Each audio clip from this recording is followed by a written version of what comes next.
साथ साथ राजा की बेटी का भी खूब मजे लेता है और गलती से राज्य का सेनापति भी बन जाता है।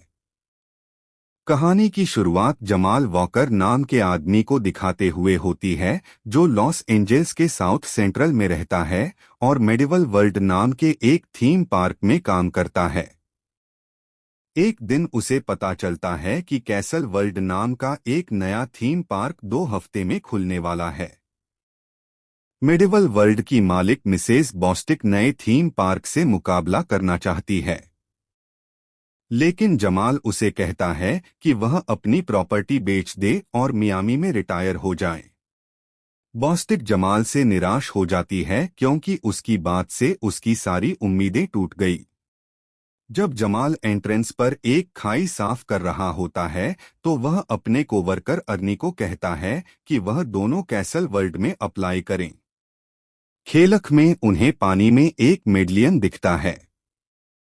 अर्नी मेडलियन निकालने के लिए कुछ ढूंढने जाता है, लेकिन जमाल खुद ही उसे पकड़ने की कोशिश करता है। जैसे ही वह मेडलियन को छूता है, वह चमकने लगता है और उसे पानी के अंदर खींच लेता है। जमाल एक अजीब सी झील में ऊपर आता है और एक शराबी आदमी से मिलता है जो अपना नाम नाल्टी ऑफ मार्बरो बताता है। जमाल सोचता है कि यह कैसल वर्ल्ड का कोई एम्प्लॉई है जो ओपनिंग पार्टी में नशे में है। अचानक नाल्टी बेहोश हो जाता है और सांस लेना बंद कर देता है। जमाल उसे सीपीआर देने की सोचता है, लेकिन उसकी स्मेल बर्दाश्त नहीं होती तो वह ब्रेथ स्प्रे यूज करता है। नाल्टी उठ जाता है और जमाल का शुक्रिया अदा करता है। जब नाल्टी उसे अपने कैंप में ले जाता है तो जमाल उसकी हालत देखकर परेशान हो जाता है। वो उसे फूड स्टैम्प्स लेने और होमलेस शेल्टर ढूंढने की सलाह देता है। नाल्टी उससे बात करने के लिए धन्यवाद देता है और बताता है कि लोग उससे नफरत करते हैं क्योंकि वह अपनी रानी को बचाने में नाकाम रहा। जमाल उसे $2 देता है, लेकिन नाल्टी पैसे को आग में फेंक देता है। जमाल फ्रीवे की तरफ जाने की कोशिश करता है, लेकिन वह एक मध्यकालीन फार्म पर पहुंच जाता है और घोड़ों पर सवार आदमियों से टकराते टकराते बचता है। जब वह पास में एक किला देखता है तो वह अंदर जाकर शिकायत करने की सोचता है। गार्ड्स उसे मंडी का दूत समझ लेते हैं और कहते हैं कि राजा उसका इंतजार कर रहा था। घूमते घूमते जमाल को ब्लैक नाइट की लीजेंड के बारे में एक कठपुतली शो दिखता है। फिर उसकी नजर विक्टोरिया नाम की एक खूबसूरत दासी पर पड़ती है। वो फौरन उसे पटाने की कोशिश करता है और उसका फोन नंबर मांगता है, लेकिन विक्टोरिया उसे समझ नहीं पाती। तभी परसिवल, जो राजा का मुख्य सिपाह सालार है, आता है और रास्ते में सभी औरतों को छूता है, विक्टोरिया को भी। जमाल उसे पहचान लेता है कि यह वही आदमी है जिसने उसे घोड़े से टक्कर मारने वाला था। वो उसे धमकी देता है कि वह उसकी शिकायत करेगा।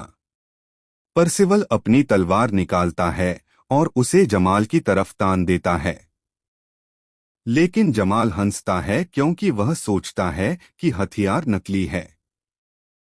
परसिवल गुस्सा हो जाता है, लेकिन तभी फिलिप चेम्बरलेन आ जाता है और जमाल को राजा के दरबार में ले जाता है। राजा लियो जमाल से पूछता है कि ड्यूक कब आएगा उसकी बेटी रेना से शादी करने के लिए। जमाल कहता है मंगलवार को, क्योंकि वह सोचता है कि यह सब नाटक है। जमाल राजा से शहर वापस जाने के लिए राइड मांगता है तो राजा उसे आराम करने के लिए कहता है। जब फिलिप जमाल को किले का टूर दे रहा होता है तो वह लोगों को बाहर जाते देखते हैं, किसी विद्रोही लीडर की फांसी देखने के लिए। जल्लाद जब विद्रोही का सिर काटता है तो जमाल उस सिर को उठाकर देखता है। यह असली है जानकर वह बेहोश हो जाता है। बाद में जमाल अपने कमरे में चीखता हुआ उठता है, जबकि विक्टोरिया उसकी देखभाल कर रही होती है। जमाल और भी परेशान हो जाता है जब विक्टोरिया उसे बताती है कि साल 1328 है। जमाल जाना चाहता है, लेकिन विक्टोरिया कहती है कि वह नहीं जा सकता क्योंकि उसके पास मेडेलियन है। विक्टोरिया उसे दिखाती है कि उसके पास भी वैसा ही मेडेलियन है। वह कहती है कि वह उसे राज्य को वापस हटाई गई रानी को दिलाने में मदद करेगी।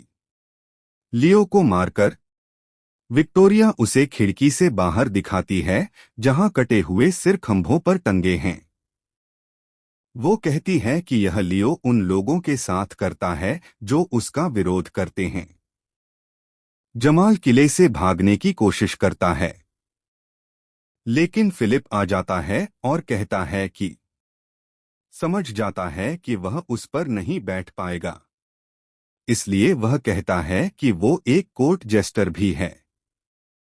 राजा और गांव वाले मजे से जमाल को देखते हैं जब वो घोड़े पर बैठने की जद्दोजहद करता है। कुछ मिनट बाद राजा उसे देखकर थक जाता है, लेकिन वो कहता है कि उसे जमाल के डेडिकेशन के लिए बहुत इज्जत है। शाम को फिलिप जमाल को एक दावत में बुलाने आता है, ड्यूक और राजकुमारी की शादी की खुशी में। दावत के दौरान लियो जमाल से डांस दिखाने को कहता है।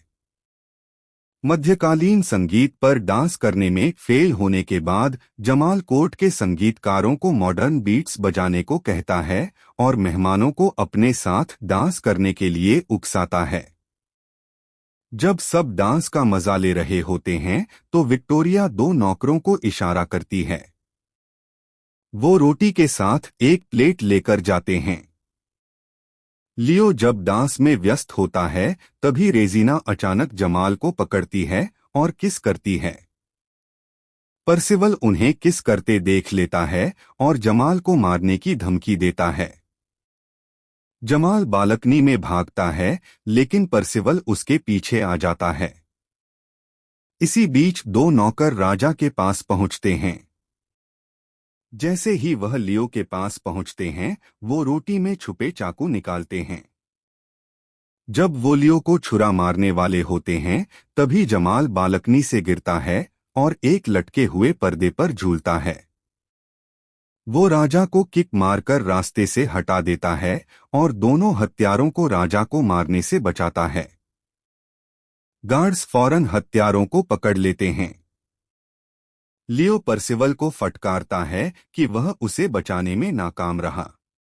लियो जमाल को अपनी सुरक्षा का लॉर्ड बना देता है और उसे 60 हेक्टेयर जमीन देता है। एक दिन लियो जमाल को बताता है कि एक आदमी को किले के बगीचे से शलजम चुराते हुए पकड़ा गया है। लियो उसे कहता है कि उस आदमी के परिवार को पकड़कर फांसी की तैयारी करें। राजा जाने के बाद जमाल उस आदमी को डांटने का नाटक करता है, लेकिन उसे कुछ सिक्के देकर भागने को कहता है। उस शाम एक गार्ड विक्टोरिया को जमाल के कमरे में ले जाता है। राजा को बचाने के इनाम के तौर पर प्यार करने का नाटक करते हुए जमाल विक्टोरिया को अपने किले से भागने के प्लान के बारे में बताता है। असली दूत के आने से पहले विक्टोरिया आदमी नहीं है जो उनकी मदद कर सके। निराश होकर विक्टोरिया उसके कमरे से निकल जाती है और कहती है कि अब वह उससे बात नहीं करेगी। उस रात एक औरत जमाल के कमरे में आती है और उसके बिस्तर में घुस जाती है। जमाल खुशी खुशी उसके साथ सो जाता है, यह सोचकर कि वह विक्टोरिया है। अगले दिन असली दूत आता है ड्यूक ऑफ नॉर्मंडी का संदेश देने। संदेश सुनकर लियो गुस्से में जमाल के कमरे में घुसता है और उसे रेना के साथ बिस्तर में पाता है। दूत लियो को बताता है कि ड्यूक अब रेना से शादी में दिलचस्पी नहीं रखता क्योंकि वह अब कुंवारी नहीं है। गुस्से में लियो जमाल को एक पिंजरे में बंद कर देता है क्योंकि उसने नॉर्मंडी के साथ गठबंधन बनाने का मौका बर्बाद कर दिया। डंजन में दोनों हत्यारे जमाल को बताते हैं कि वह पहले उससे नाराज थे कि उसने लियो को मारने की उनकी कोशिश नाकाम कर दी, लेकिन अब वो उसे जीनियस मानते हैं क्योंकि अब विद्रोहियों को लियो को हराने का मौका मिलेगा क्योंकि वह नॉर्मंडी के साथ यूनाइट नहीं हो पाया। जमाल चिंतित हो जाता है जब उसे पता चलता है कि उन्हें अगले दिन फांसी दी जाएगी, लेकिन हत्यारे खुश हैं कि उनकी मौत व्यर्थ नहीं जाएगी। हत्यारे कहते हैं कि अगर ब्लैक नाइट होता तो वह शायद मौत से बच जाते। वो बताते हैं कि राजाओं ने उसकी वफादारी खरीदने की कोशिश की, लेकिन नाइट सिर्फ न्याय के लिए समर्पित है। वो यह भी कहते हैं कि नाइट को एक बार एक भयंकर ड्रैगन ने पूरा निगल लिया था, लेकिन उसने सोने की तलवार से ड्रैगन का पेट चीर कर बाहर निकल आया। जब वह बाहर आया तो उसे ड्रैगन की तरह आग उगलने की ताकत मिल गई। तीनों गाड़ी में बैठते हैं, लेकिन जमाल गिर जाता है जैसे ही घोड़ा दौड़ना शुरू करता है। परसिवल एक गार्ड को गेट बंद करने का आदेश देता है, लेकिन जमाल बंद होने से पहले बाहर निकलने में सफल हो जाता है। जब जमाल सैनिकों के तीरों से बचने की जद्दोजहद कर रहा होता है तो नाल्टी आता है और उसे अपने घोड़े पर बिठा लेता है। विद्रोहियों के कैंप जाते हुए नाल्टी जमाल को बताता है कि वह उसे बचाने आया क्योंकि विक्टोरिया ने उसे फांसी के बारे में बताया। पहुंचने पर नाल्टी जमाल को छोड़कर चला जाता है, यह कहकर कि उसने अपना कर्ज चुका दिया।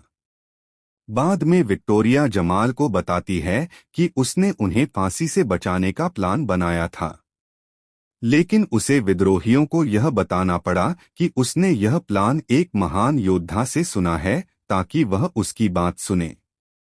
जब विक्टोरिया जमाल को डांटती है कि उसने प्रिंसेस के साथ क्यों सोया तो वह बताता है कि उसने ऐसा सिर्फ इसलिए किया क्योंकि वह सोचता था कि वह विक्टोरिया है। जमाल वादा करता है कि वह उसे गांव से बाहर ले जाएगा और कहता है कि वह ऐसी जगह पहुंच सकती है जहां होशियार औरतें मर्दों की सेवा करने से ज्यादा कुछ कर सकती हैं। लेकिन विक्टोरिया जोर देकर कहती हैं कि वह राजा के खिलाफ लड़ने का इरादा रखती है, चाहे माल कैंप में वापस आते हैं। लेकिन उन्हें पता चलता है कि परसिवल के आदमियों ने पहले ही उस पर हमला कर दिया है। एक विद्रोही जमाल को बताता है कि परसिवल की गश्त ने उन्हें ढूंढ लिया और सिर्फ वो आदमी बचे जो हमले के समय कैंप से दूर थे। जमाल विक्टोरिया को ढूंढता है, लेकिन एक विद्रोही बताता है कि परसिवल के आदमी उसे ले गए हैं। जमाल विद्रोही से विक्टोरिया को बचाने में मदद मांगता है, लेकिन सिर्फ नाल्टी ही उसके साथ आने के लिए राजी होता है। थोड़ी देर बाद रानी आती है और कहती है कि शायद अब आदमी उसके लिए लड़ने को तैयार हो। नाल्टी रानी से माफी मांगता है कि उसने उसे छोड़ दिया था, लेकिन रानी कहती है कि वह खुश है कि वह एक और दिन लड़ने के लिए जिंदा रहा। जमाल रानी को विद्रोहियों को एक प्रेरक भाषण देने के लिए मनाता है, लेकिन जब वह उन्हें उत्साहित करने में नाकाम रहती है तो वह खुद ही भाषण देता है। जमाल आधुनिक भाषणों से उधार ली गई कुछ लाइनों से विद्रोहियों को प्रेरित करने में सफल हो जाता है। जल्द ही जमाल विद्रोहियों को अमेरिकन फुटबॉल और प्रो रेसलिंग से सीखी गई तकनीकों से लड़ना सिखाता है। किले पर हमला करने से एक रात पहले जमाल नाल्टी को रबर के जूते देता है ताकि वह लड़ाई में आसानी से घूम सके। बदले में नाल्टी जमाल को एक नाइट का कवच देता है और कहता है कि अगर वह चुने तो वह भी उसकी तरह नाइट बन सकता है। जब जमाल सो नहीं पाता तो वह बाकी रात अपने कवच में बदलाव करने का फैसला करता है। मुब्तला होते हैं तो जमाल बाकी विद्रोहियों को ट्रेनिंग के दौरान सीखी गई रणनीतियों से सैनिकों को हराने में मदद करता है। परसिवल किले की दीवार के ऊपर भाग जाता है जब विद्रोही हावी होने लगते हैं, लियो परसिवल से उसे सुरक्षित जगह ले जाने को कहता है, लेकिन परसिवल उससे तंग आ जाता है और उसे किले के बाहर खाई में फेंक देता है। जमाल नाल्टी को देखता है कि वह एक सैनिक को बॉक्सिंग तकनीक से बेहोश कर रहा है जो उसने उसे कुछ दिन पहले सिखाई थी। जैसे ही जमाल उसे आदेश देता है, परसिवल नाल्टी को तीर से मारता है जो उसकी छाती में लगता है। नाल्टी कमजोर हो जाता है तो वह अपनी तलवार जमाल को दे देता है और कहता है कि उसे उसके साथ लड़कर गर्व महसूस हुआ। जल्द ही जमाल दीवार के ऊपर जाता है परसिवल का सामना करने के लिए, लेकिन परसिवल विक्टोरिया को बंधक बना लेता है और जमाल से अपनी तलवार नीचे रखने को कहता है। जैसे ही जमाल अपनी तलवार नीचे